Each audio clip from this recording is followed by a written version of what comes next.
Caribbean सागर के बीच एक परिवार अपनी यॉट पर छुट्टियां मना रहा होता है। माँ जूलिया तैरने के लिए पानी में कूद जाती है। आराम करते समय उसे कुछ अजीब महसूस होता है, लेकिन क्योंकि आसपास कुछ दिखाई नहीं देता, वह सोचती है कि शायद उसका भ्रम होगा। कुछ सेकंड बाद वही अजीब एहसास फिर होता है। इस बार भी कुछ नजर नहीं आता, लेकिन अब वह घबरा जाती है और यॉट की तरफ तैरना शुरू करती है। तभी अचानक कोई उसकी टांग खींचने लगता है और वह मदद के लिए जोर जोर से चिल्लाने लगती है। उसकी बेटी कैसी हेडफोन लगाकर म्यूजिक सुन रही होती है, इसलिए उसे कुछ सुनाई नहीं देता। पति टॉम और बेटा बेन मछली पकड़ने में व्यस्त होते हैं। जूलिया पानी के ऊपर टिकने की कोशिश करती है, लेकिन मुंह में पानी जाने की वजह से चिल्लाना मुश्किल हो जाता है। थोड़ी देर बाद टॉम को एहसास होता है कि काफी देर से उसने जूलिया को नहीं देखा। वह यॉट पर उसे ढूंढता है और फिर अपनी पत्नी को खतरे में देख लेता है। वह बच्चों को बुलाता है, यॉट को उस तरफ ले जाता है और पानी में कूद जाता है। जल्दी से जूलिया तक पहुंचकर उसे संभालता है और यॉट की ओर तैरता है। बच्चे दोनों को ऊपर खींच लेते हैं। परिवार जूलिया को संभालता है, लेकिन जूलिया खुद को समझाती है कि शायद लहरों की वजह से ऐसा हुआ होगा।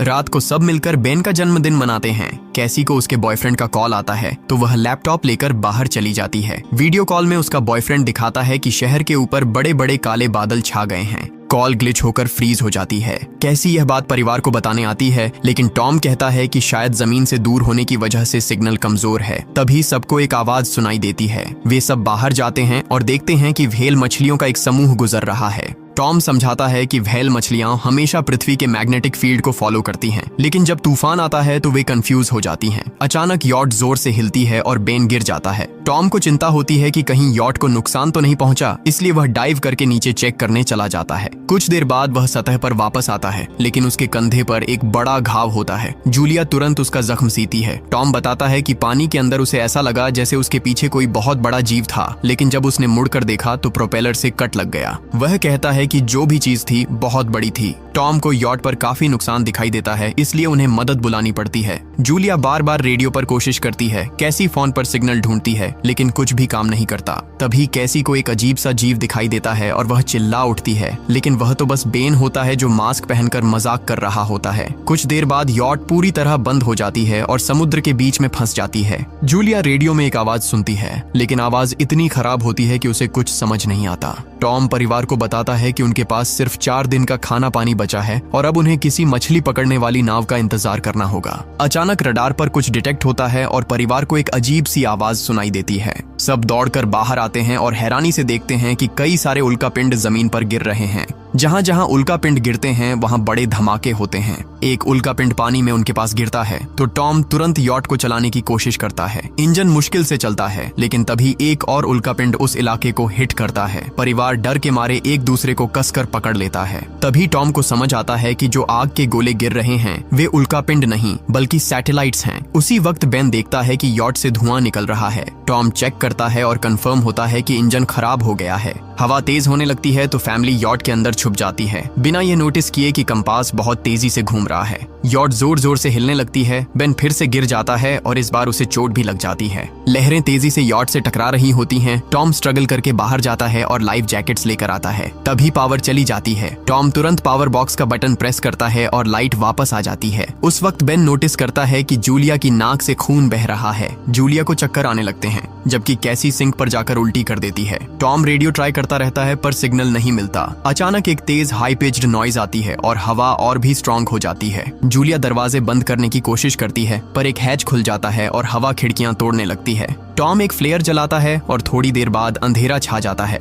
अगली सुबह फैमिली शॉक में उठती है कि वो स्टॉर्म से बच गए हैं, लेकिन यॉट आधी तबाह हो गई होती है। जब वो बाहर आते हैं तो देखते हैं कि समुद्र का पानी गायब हो गया है और यॉट अब जमीन पर अटकी है। सब ये देखकर शॉक में आ जाते हैं। कैसी सिग्नल चेक करती है पर नेटवर्क बिल्कुल डाउन होता है। बेन 2 मरे हुए केकड़ों से खेलने लगता है। टॉम कंपास चेक करता है और देखता है कि वो उल्टा हो गया है। ये आखिरी बार 7 लाख साल पहले हुआ था। कैसी को लगता है कि उसका बॉयफ्रेंड मर गया होगा और वो टूट जाती है। जब जूलिया उसे समझाने आती है तो कैसी उसे दूर कर देती है और छुपने चली जाती है। जूलिया और टॉम बची हुई सप्लाईज देखते हैं। बेन अपने बर्थडे बलून्स एक पत्थर से बांध देता है ताकि शायद कोई बचा हुआ सर्वाइवर देख ले। टॉम फिर रेडियो ट्राई करता है और इस बार एक आदमी से कनेक्शन हो जाता है। उसका नाम नाव होता है और वो एक सबमरीन का कैप्टन होता है। उसकी सबमरीन भी लैंड पर अटक गई है। वो कंफर्म करता है कि मैग्नेटिक पोल्स रिवर्स हो गए हैं, इसलिए ओशन पीछे हट गया है और जमीन डूब गई है। वो कहता है कि उसने अभी तक और सर्वाइवर्स नहीं देखे और कम्युनिकेशन सिस्टम सिस्टम्स बिल्कुल डाउन हो गए हैं। वो मजीद ये भी कहता है कि पोल्स फिर रिवर्स होंगे और शायद एक हफ्ते में समुंदर वापस आ जाएगा।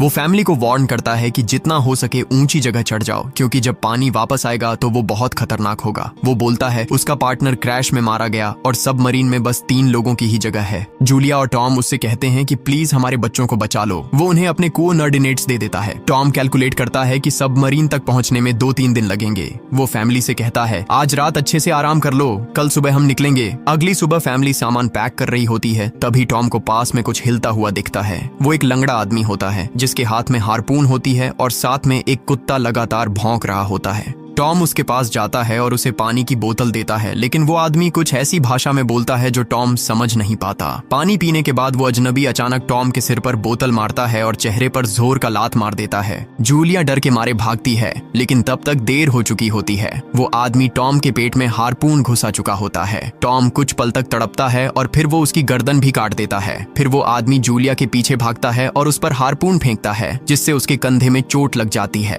जूलिया दर्द सहते हुए यॉट के अंदर भागती है और बच्चों को बोलती है कि छुप जाओ। वो दरवाजा लॉक कर देती है। कैसी और बेन सोफे के अंदर घुस जाते हैं। जूलिया उन्हें फ्लेयर गन पकड़ाती है और खुद एक चाकू लेकर बाथरूम में छुप जाती है। वो आदमी दरवाजे पर जोर जोर से धक्के मारता है और आखिर अंदर घुस ही जाता है। पहले वो थोड़ा खाना उठाता है और फिर यॉट में इधर उधर ढूंढने लगता है, फिर बाथरूम की तरफ जाता है, लेकिन जूलिया समझदारी से एक छोटे छेद से बाहर निकल जाती है। वो आदमी सोचता है कि जूलिया भाग गई, लेकिन जैसे ही वो धीरे से निकलने लगती है, उसका कुत्ता उसे देख लेता है और भौंकने लगता है। कुत्ता उस पर झपटता है तो जूलिया चाकू से उसे मार देती है। कुत्ते की चीख सुनकर वो आदमी बाहर आता है और अपने कुत्ते की लाश देखकर आग बबूला हो जाता है। इस बीच जूलिया यॉट के दूसरे साइड से अंदर जाने की कोशिश करती है। वो ऊपर चढ़कर टूटी हुई खिड़की से अंदर घुसने लगती है, लेकिन वो आदमी पहले ही वहां पहुंच जाता है। वो उसे पकड़कर जोर से मुक्का मारता है, जिससे वो नीचे गिर जाती है। जूलिया फर्नीचर पकड़कर बचने की कोशिश करती है, लेकिन वो आदमी उसे लात मारकर दूर फेंक देता है। फिर वो उसकी कलाई पर पैर रख देता है ताकि वो चाकू छोड़ दे, और फिर उसके बाल पकड़कर उसका चेहरा जमीन पर दे मारता है और सोफे पर फेंककर उसका गला दबाने लगता है। बच्चे ये सब कुछ देख रहे होते हैं। कैसी बाहर निकलकर फ्लेयर गन चलाती है जो सीधा उस आदमी को लगती है। वो जल उठता है और यॉट में आग फैलने लगती है। बच्चे तुरंत भाग जाते हैं, लेकिन जूलिया वापस आती है। वो उसे एक किक मारकर गिराती है, मैप और बैग उठाती है और वहां से भाग जाती है। बेन और कैसी अपने पापा के पास जाकर रोने लगते हैं। जूलिया भी उनके साथ बैठ जाती है और तीनों मिलकर आंसुओं के साथ टॉम को आखिरी अलविदा कहते हैं। तभी वो डरावना आदमी फिर यॉट से बाहर निकल आता है तो फैमिली फिर से भागने लगती है। कुछ ही देर में यॉट एक बड़े धमाके के साथ उड़ जाती है। थोड़ी दूर चलने के बाद वो लोग एक छोटे से झरने के पास रुकते हैं ताकि थोड़ा आराम कर सकें। कैसी सोचती है कि शायद वो पागल आदमी उनके पास गुब्बारे देखकर आया था। ये सुनकर बेन खुद को कसूरवार मानने लगता है। जूलिया उसे समझाती है कि इसमें उसकी कोई गलती नहीं थी और सबको आगे बढ़ने को कहती है, क्योंकि वो आदमी अभी भी उनके पीछे है। रास्ते में एक छोटे तालाब के पास बेन एक मरी हुई हैमरहेड शार्क देखकर हैरान रह जाता है। तभी जूलिया नोटिस करती है कि वो आदमी फिर उनके करीब पहुंचने वाला है। सब लोग दौड़ पड़ते हैं और एक रेत के टीले से नीचे गिर जाते हैं, जहां उन्हें जहरीला कचरा दिखाई देता है। फैमिली सावधानी से उसे पार करती है और लगता है कि उन्होंने उस आदमी से पीछा छुड़ा लिया है। चलते चलते उन्हें बड़े बड़े मरे हुए सी एनिमल्स और समुंदर के नीचे जमा हुआ सारा प्लास्टिक दिखने लगता है। बेन धीरे धीरे चलने लगता है तो जूलिया समझ जाती है कि वो डिहाइड्रेशन के करीब है। वो सबको रुकने को कहती है। जब वो पानी की बोतल देखती है तो उसे झटका लगता है। बोतल में पानी लगभग खत्म हो चुका होता है। कैसी को एहसास होता है कि शायद उसने बोतल ठीक से बंद नहीं की थी। जूलिया गुस्से में चिल्लाती है कि उसकी लापरवाही की वजह से पानी खत्म हो गया। कैसी जवाब देती है, क्या फर्क पड़ता है, वैसे भी हम बचने वाले नहीं हैं। दोनों के बीच लंबी बहस होती है, फिर भी फैमिली आगे चलती रहती है। कुछ देर बाद उन्हें एक क्रैश हुआ प्लेन मिलता है। अंदर कुछ हिलता डुलता देख सब डर जाते हैं, लेकिन वो सिर्फ कुछ पक्षी होते हैं। फैमिली तय करती है कि रात यहीं प्लेन के अंदर गुजारेंगे। वो थोड़ा सा स्नैक शेयर करते हैं और जूलिया को टॉम की जैकेट में एक फैमिली फोटो मिलती है, जिसे देखकर उसका दिल टूट जाता है। कैसी पूछती है, मॉम आप और डैड की लव स्टोरी क्या थी? जूलिया मुस्कुराकर बताती है, टॉम हॉस्पिटल में मेरा पेशेंट था। फिर एक दिन उसने फूल और एक प्यारी सी कविता देकर अपना प्यार जताया था। रात के बीच में कैसी प्लेन से बाहर जाती है। तभी वो डरावना आदमी उसे पीछे से पकड़ने की कोशिश करता है, लेकिन जूलिया अचानक पीछे से उस पर टूट पड़ती है और बार बार चाकू से वार करके उसे मार देती है। कैसी अपनी माँ को गले लगाकर शांत करती है। अगली सुबह उस आदमी की लाश पर कीड़े गुंड पड़े होते हैं। फैमिली नोटिस करती है कि उसके शरीर पर कई काटने के निशान हैं, मतलब इस एरिया में कोई खतरनाक जीव छिपा हुआ है। जैसे ही वो लोग वहां से निकलते हैं, केकड़े उसके मुंह से बाहर निकल आते हैं। कुछ घंटों बाद जूलिया और कैसी मैप देख रही होती हैं, लेकिन बेन धीरे से आगे निकल जाता है। जूलिया चिल्लाती चिल्लाती है, रुक जाओ, लेकिन बेन एक तालाब में झुककर पानी पीने लगता है। जूलिया तुरंत उसे खींचकर बाहर निकालती है और समझाती है कि अनजान पानी उसे बीमार कर सकता है। धूप बहुत तेज हो जाती है तो फैमिली अपने सिर कपड़ों से ढक लेती है। बेन को चक्कर आने लगते हैं। तभी उन्हें कुछ पुराने कुर्सियां मिलती हैं और जूलिया कैसी उनसे एक टेम्पररी शेल्टर बना लेती हैं। जूलिया बेन को इंजेक्शन लगाती है और तय करती है कि वो रात वहीं बिताएंगे। सुबह जूलिया एक अजीब सी आवाज सुनकर उठती है। बाहर जाकर देखती है तो क्रैब्स का एक बड़ा झुंड उनकी तरफ आ रहा होता है। वो तुरंत बच्चों को उठाती है और तीनों भागना शुरू कर देते हैं। भागते भागते उन्हें एक बड़ा कार्गो शिप दिखाई देता है। वहाँ 3 क्रू मेंबर्स जिंदा होते हैं। एक औरत उनकी मदद करना चाहती है लेकिन बाकी 2 आदमी मना कर देते हैं और तीनों फैमिली को बाहर छोड़कर कंटेनर लॉक कर लेते हैं। क्रैब्स पास आ जाते हैं। जूलिया बच्चों को कंटेनर के ऊपर चढ़ाती है। खुद जब चढ़ने लगती है तो क्रैब्स उसके पैर को जोर से काट लेते हैं। बच्चे उसे खींचकर ऊपर चढ़ाते हैं, नहीं तो वो नीचे गिर जाती। कंटेनर के एक छेद से आधे क्रैब्स अंदर घुस जाते हैं। क्रू मेंबर्स फायरिंग शुरू करते हैं लेकिन क्रैब्स उन पर हावी हो जाते हैं और दोनों को मार डालते हैं। आखिरी आदमी छत के होल तक पहुंचता है लेकिन क्रैब्स उसे भी नीचे खींच लेते हैं और वो भी मर जाता है। जूलिया अपने जख्म पर पट्टी बांधती है और बेहोश हो जाती है। कुछ देर बाद जब वो उठती है तो खुद को रेत के तूफान के बीच अकेली पाती है। वो घबराकर बच्चों को ढूंढने लगती है। एक मरी हुई औरत का हथियार उठाती है और जोर जोर से चिल्लाती है। कैसी उसकी आवाज सुनकर लौट आती है और बताती है कि वो और बेन मदद ढूंढने गए थे लेकिन कोई नहीं मिला। फिर दोनों बेन से मिलते हैं जिसे एक खुला कंटेनर मिलता है जहां वो तूफान खत्म होने तक रुक सकते हैं। जूलिया टॉम का लाइटर निकालती है और अपने जख्म को जलाकर बंद करती है जो बेहद दर्दनाक होता है। तूफान थमने के बाद उन्हें एक और कंटेनर मिलता है जिसमें बहुत सारी पानी की बोतलें होती हैं। बॉडीज चेक करते वक्त उन्हें एक रेडियो और एक गन भी मिलती है। जूलिया नाव से संपर्क करती है और बताती है कि मैप खो गया है। इस पर नाव बताता है कि उन पर आर्थ्रोपॉड्स ने हमला किया था, वो अब इसके जीव हैं जो ऑक्सीजन की वजह से पूरी तरह पागल हो चुके हैं।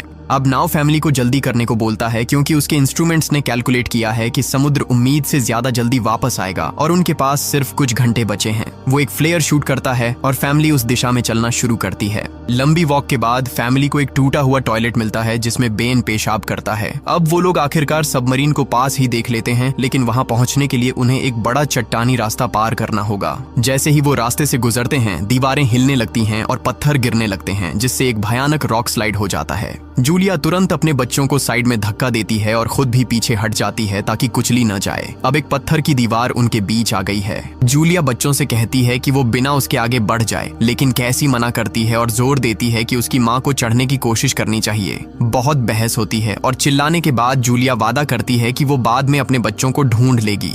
मजबूर होकर कैसी अपने भाई को खींचकर आगे ले जाती है। बच्चे चट्टानी रास्ता चढ़कर सबमरीन की तरफ भागते हैं लेकिन वहां पहुंचकर देखते हैं कि नाव बाहर खून में लथपथ पड़ा है। वो समझाता है कि उसके लिए सब खत्म हो गया है और अब बच्चे सबमरीन ले सकते हैं। ये सोचकर कि एक एक्स्ट्रा जगह होगी कैसी वापस अपनी माँ को ढूंढने भागती है। तभी जूलिया केकड़ों को आता देखती है और वो फायरिंग शुरू कर देती है। कुछ केकड़ों को वो मार देती है लेकिन झुंड बहुत बड़ा होता है और सबसे लड़ना मुश्किल हो जाता है। उसी वक्त कैसी दीवार के ऊपर दिखाई देती है और हाथ आगे बढ़ाती है तो जूलिया अपने घायल पैर के बावजूद तेजी से चढ़ना शुरू करती है। कैसी की मदद से वो दूसरी तरफ पहुंच जाती है और दोनों साथ में सबमरीन की तरफ भागते हैं। बेन पहले से ही ऊपर खड़ा होता है और फायर खोल देता है ताकि केकड़े डिस्टर्ब रहें जब तक फैमिली ऊपर चढ़ जाए। केकड़े नाव के शरीर तक पहुंचते ही तुरंत उसे खाने लग जाते हैं। जूलिया गन उठाती है और फायरिंग जारी रखती है जब तक बच्चे अंदर चले जाएं। जब वो सुरक्षित हो जाते हैं जूलिया समझती है कि गोलियां खत्म हो गई हैं तो वो गन केकड़ों पर फेंक देती है और अपने बच्चों के साथ अंदर चली जाती है। फैमिली हैच को अच्छे से लॉक करती है और खिड़की से केकड़ों को सबमरीन के चारों तरफ देखती है। इसी वक्त समुद्र वापस आ जाता है तो तीनों तुरंत अपनी सीटों पर बैठकर बेल्ट पहन लेते हैं और एक दूसरे का हाथ पकड़ लेते हैं।